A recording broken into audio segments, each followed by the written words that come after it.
各位街坊留意，始祖鳥今次大鑊，致癌疑雲搞到3億中產嚇到鼻哥窿都冇肉啊！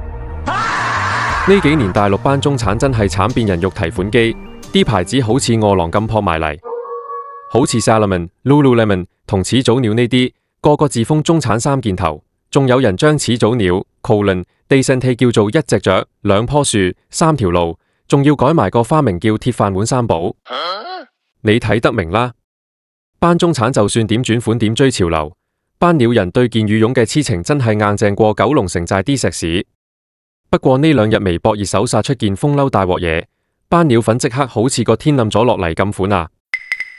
防水風褸搞到女人生唔出仔。哇！呢個微博熱搜標題夠晒嚇鬼，係人都想撳入去霸下啦。等你睇真啲內容，先至知呢啲風褸嘅禍害，邊止搞到生唔出仔咁簡單。根據每日經濟新聞踢爆，啲戶外衫掛住個叫 Gore-Tex 嘅金漆招牌，話就話防水防油仲可以頂高溫，原來靠嘅係 PFAS 家族呢班化學大佬。呢啲 PFAS 毒過蛇，搞到免疫系統打孖上，生殖系統亂龍，肝腎胰臟齊齊壞，仲同癌症扯埋旗。最陰毒係佢哋千年不化，掉去堆填區黐住唔爛，拎去燒就變毒煙周圍飛。整體環境科學，舊年有單研究仲得人驚，美國西奈山班專家 check 住新加坡班想生仔嘅靚女，發現血液 PFAS 濃度高嘅，生仔機會直插水塘底啊！咁邊個牌子中招先？撳入官網一睇，哇！貴價戶外牌子全軍覆沒，始祖鳥、猛將、巴塔哥尼亞、The North Face 連 Salomon、Hogan 呢啲波鞋牌子都賴嘢。醒水嘅都睇得出。Gore-Tex 呢種綠邊型戰士面料，普通牌子邊襯得起？件件賣過萬銀，仲要當係身份象徵。點估到個科技之光，原來係陰濕毒藥。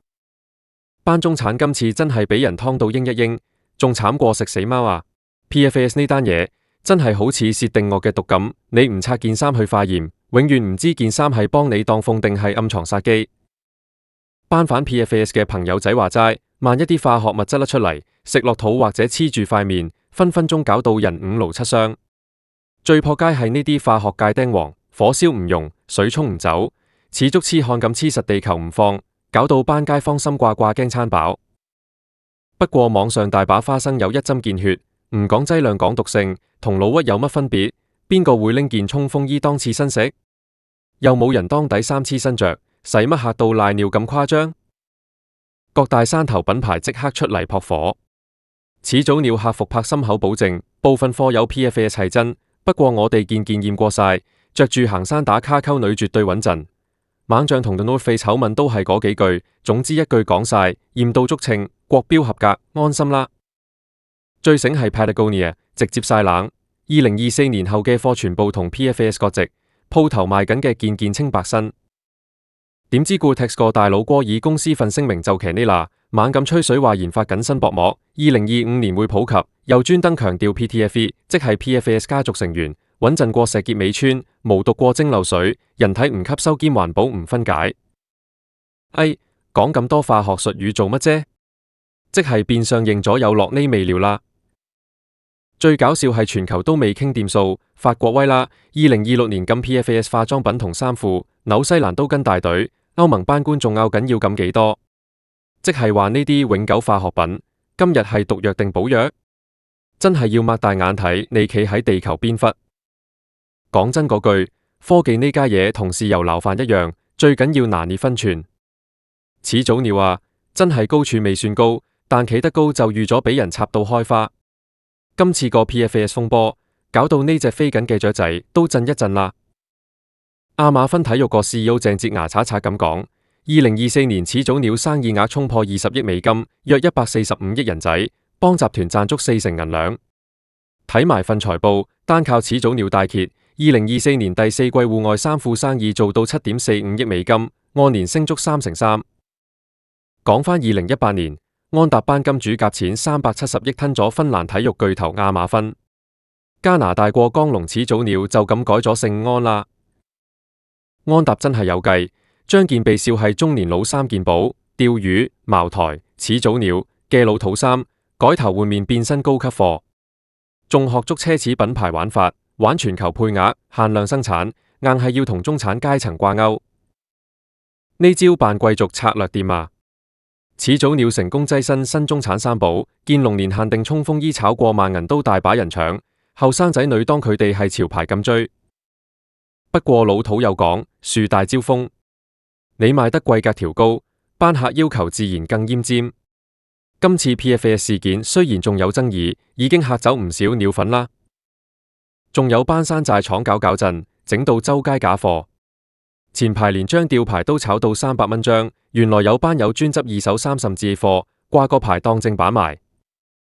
上黑貓投訴平台睇睇，大把苦主投訴，件外套車線歪斜，羽絨着個零月就漏毛，對2000幾蚊波鞋着幾次就爆底，真係名牌變名片咯。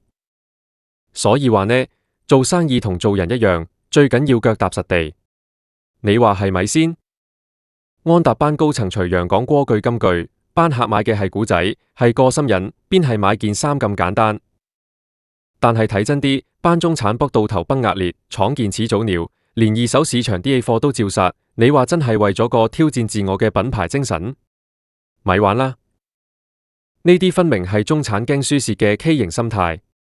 網上啲人笑到夾夾聲，10個着鳥嘅，一個真行山，一個扮型仔，剩低8個忙住炒吊牌。拎出假想調查報告，白紙黑字寫住買始祖鳥嘅人得38%真係去露營行山，62%純粹為咗辦公室扮高級同入富豪 WhatsApp 群組。最諷刺係班山友以為着住鳥衣親近大自然，點知自己變咗人肉化學污染速遞員。講到尾，征服山頭嘅滿足感，冇理由要攞條命仔來換。所謂黑科技，更加唔應該係破壞環境嘅擋箭牌。後生仔，記住啦，身份呢家嘢唔係件衫話事，係你個腦話事㗎。今期講到呢度，我哋下期再見，拜拜。